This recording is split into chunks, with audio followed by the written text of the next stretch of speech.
ಸಚಿವ ಶಿವಾನಂದ ಪಾಟೀಲ್ ಮನೆಗೆ ಮುತ್ತಿಗೆ ಹಾಕಲು ಕೋಲಾರ ಪಟ್ಟಣದಿಂದ ವಿಜಯಪುರವರೆಗೆ ಕಾಲ್ನಡಿಗೆಯಿಂದ ರೈತರ ಹೋರಾಟ.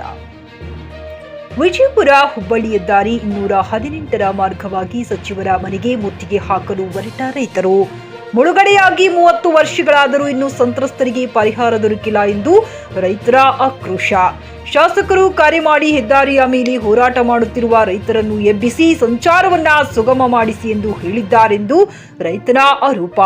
ರಾಜಕಾರಣಿಗಳ ಮಾತುಗಳನ್ನ ಕೇಳಿ ಪೊಲೀಸರು ನಮಗೆ ಹೋರಾಟ ಮಾಡಲಿಕ್ಕೆ ಬಿಡುತ್ತಿಲ್ಲ, ರೈತರ ಆಕ್ರೋಶ. ದವರಪ್ಪ ಮನೆಗುಳಿ, ಚೆಕ್ ನ್ಯೂಸ್ ಕನ್ನಡ, ವಿಜಯಪುರ. ನಮ್ಮ ಶಾಸಕರಾದಂತ ಶಿವಾನಂದ ಪಾಟೀಲ್ ಸಾಹೇಬ್ರ ಮನೆಗೆ ನಾವು ಇವತ್ತು ಧರಣಿ ಕುಂದ್ರಕ್ ಯಾಕಪ್ಪ ಅಂದ್ರೆ ನಮ್ಮ ತಾಲೂಕಿನಲ್ಲಿ ಅಭಿವೃದ್ಧಿ ಇಲ್ಲ, ಮೂಲಭೂತ ಸೌಕರ್ಯಗಳಿಲ್ಲ ಮತ್ತು ಅಲ್ಲಿ ಸುಮಾರು 35 ವರ್ಷದಿಂದ ಮುಳುಗಡೆ ಆದ ಬಂದಂತ ಸಂತ್ರಸ್ತರಿಗೆ ಅವ್ರಿಗೆ ಇನ್ನೂ ಮನೆ ಉತ್ತಾರಿ ಕೊಟ್ಟಿಲ್ಲ. ಆಶ್ರಯ ಯೋಜನೆ ಮನೆ ಕಟ್ಟಿಕೊಟ್ರ ಅಂತವ್ರಿಗೆ 1 ಎಕರೆ ಜಮೀನ್ ಇಲ್ಲ, 1 ಗುಂಟೆ ಜಾಗ ಸಹಿತ ಅವ್ರಿಗಿಲ್ಲ, ಅಂತವ್ರ ಸಹಿತ ಹಕ್ಕು ಪತ್ರ ಕೊಟ್ಟಿಲ್ಲ. ಮತ್ ಇಂಥವೆಲ್ಲ ನಾವು ಕೇಳಕ ಇವತ್ತ ಶಾಸಕರ ಮನೆಗೆ ಹೊಂಟ್ರ ನಮ್ಗ ಡಿಪಾರ್ಟ್ಮೆಂಟ್ ದವ್ರು ಬಿಡಾಕ್ ತಯಾರಿಲ್ಲ. ನಾವು ಆಲ್ರೆಡಿ ಇಂಟೆಲಿಜೆನ್ಸಿ 1ನೇ ತಾರೀಕಿಗೆ SP ಸಾಹೇಬರಿಗೆ DC ಸಾಹೇಬರಿಗೆ ಎಲ್ಲರಿಗೆ ಕೊಟ್ಟರು ಸಹಿತ ಇವತ್ತು ನಮ್ಮನ್ನ ಶಾಸಕರ ಮನೆಗೆ ನ್ಯಾಯ ಕೇಳಲು ಹೋಗಲು ಬಿಡ್ತಾ ಇಲ್ಲ.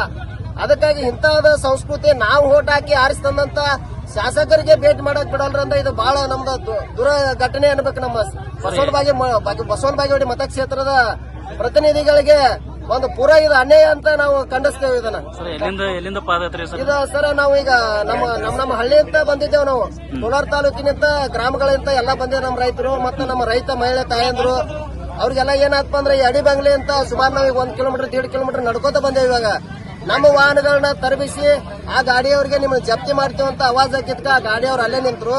ನಾವು ಪಾದಯಾತ್ರೆ ಮುಖಾಂತರ ಇವತ್ತ ಮುಂದಂಟೇವು. ಇನ್ನು ಪಾದಯಾತ್ರೆ ಹೋಗೋದ್ರಾಗ ನಾವು ಅಲ್ಲಿಗೆ ಹೋಗಿ ತಲುಪೋದು. ಅದಕ್ಕೆ ರೋಡ್ ಬಂದ್ ಮಾಡಿ ಈ ಪ್ರತಿಭಟನೆಯನ್ನ ಮುನ್ನಡೆಸೆವು. ಇಲ್ಲ ಶಾಸಕರು ಇಲ್ಲಿಗೆ ಬರ್ಬೇಕು, ಇಲ್ಲ ನಮ್ ಗಾಡಿ ಕೊಟ್ಟು ನಮ್ ಬಿಜಾಪುರಕ್ಕೆ ಹೋಗಕ್ ಬಿಡ್ಬೇಕು, ಅಲ್ಲಿ ಮಟ್ಟ ನಾವು ಹೇಳೋದಿಲ್ಲ ಅಂತೇಳಿ ಹೋರಾಟ ಮಾಡುವಂದಾಗಲಿ ಎಲ್ಲ ಇಂಟೆಲಿಜೆನ್ಸ್ ಆಗೈತೆ ಸರ್. ನಾವ್ ಎಲ್ಲಾ ತರ ಅವ್ರಿಗೆ ಮಾಹಿತಿ ಹೇಳಿವು. ಅವ್ರು ಮೀಟಿಂಗ್ ಕರೆದಿದ್ರು, ಅವ್ರಿಗೆಲ್ಲ ಹಾಜರಾಗಿ ಹೇಳಿದೆವು. ನಾವು ಮಾನ್ಯ SP ಸಾಹೇಬ್ರ ಮುಖಾಂತರ ಹೇಳಿದ್ದೇವೆ ಸರ್. ಅವ್ರಿಗೆ 20ನೇ ತಾರೀಕಿನೊಳಗ ನೀವೇನಾದ್ರೂ ಮೀಟಿಂಗ್ ಮಾಡ್ತಿದ್ರೆ ಮಾಡ್ರಿ, ಅದ್ರ ಮ್ಯಾಗ ಬಿಟ್ರೆ ನಾವು ಒಪ್ಪಾಗಲ್ಲ ಅಂತ ಹೇಳಿದ್ದೆವು. ಅವ್ರು 12:30ವರೆಗೆ ಅವರು ಟೈಮ್ ತಂದ್ರಂತ ಸಚಿವರು IB ಒಳಗ. ನಾವು ಅದಕ್ಕೆ ನಮ್ ಡಿಪಾರ್ಟ್ಮೆಂಟ್ ದವ್ರಿಗೆ ಏನ್ ಹೇಳಾಕತ್ತೇವು, IB ವರೆಗೂ ನೀವು ನಮ್ ಗಾಡಿ ಬಿಡ್ರಿ, ನಿಮ್ ಗಾಡಿ ಮುಖಾಂತರ ಬರೀ ಮುಂದೆ ಹಿಂದಂತ ಹೇಳಿವು. ಆದ್ರೂ ಅವ್ರು ನಮ್ ಗಾಡಿ ನಿಂದಿರ್ಸಿ ನಮ್ ಇಲ್ಲೇ ತಡೆಗಟ್ಟಾರ. ಅದಕ್ಕಾಗಿ ನಾವು ರಾಷ್ಟ್ರ ಹೆದ್ದಾರಿ ಬಂದ್ ಮಾಡಿ ಪ್ರತಿಭಟನೆ ಮುಂದುವರಿಸಿದೇವ್ರಿ. ಸೋಮು ಬಿರಾದಾರ್, ಕೋಲಾರ ತಾಲೂಕು. ಗ್ರಾಹಕರ ಸ್ಯಾಟಿಸ್ಫ್ಯಾಕ್ಷನ್ ನಲ್ಲಿ ನಂಬರ್ 1 ತೃಪ್ತಿ ದರದಾಯಕ ಶೋರೂಮ್ ನಿಮ್ಮ SP TVS ಶೋರೂಮ್ ನಿಮಗಾಗಿ ತಂದಿದೆ ಹೊಸ ಮಾಡೆಲ್ಗಳ ಹೊಸ ಬೈಕ್ಗಳು. ರೈತರಿಗಾಗಿ ಅನುಕೂಲವಾಗಿರುವ ಸೂಪರ್ ಎಕ್ಸೆಲ್ ಕೂಡ ಲಭ್ಯ. ಹಾಗಿದ್ರೆ ಹಿಂದೆ ಭೇಟಿ ನೀಡಿ SP TVS ಶೋರೂಮ್ ಮಾಲೀಕರು ಲೋಕೇಶ್ RG. ಹೆಚ್ಚಿನ ಮಾಹಿತಿಗಾಗಿ ಸಂಪರ್ಕಿಸಿ 8494951009, ನಾಗಲಕ್ಷ್ಮಿ ದಾಬಾ ಹತ್ತಿರ, Gulbarga road, Humnabad. Coat pant, sherwani, suiting, shirting, sari, dress material ಹಾಗೂ ಮದುವೆ ಸಮಾರಂಭಗಳ ಎಲ್ಲಾ ತರಹದ ಬಟ್ಟೆಗಳು ಹೋಲ್ಸೇಲ್ ದರದಲ್ಲಿ ಲಭ್ಯ. ಹಾಗಿದ್ರೆ ಎಂದೇ ಭೇಟಿ ನೀಡಿ RK ಫ್ಯಾಷನ್ ಕಲೆಕ್ಷನ್, ಬಸ್ ನಿಲ್ದಾಣ ಎದುರುಗಡೆ, ಹುಮರಾಬಾದ್. ಹೆಚ್ಚಿನ ಮಾಹಿತಿಗಾಗಿ ಸಂಪರ್ಕಿಸಿ 8660601957.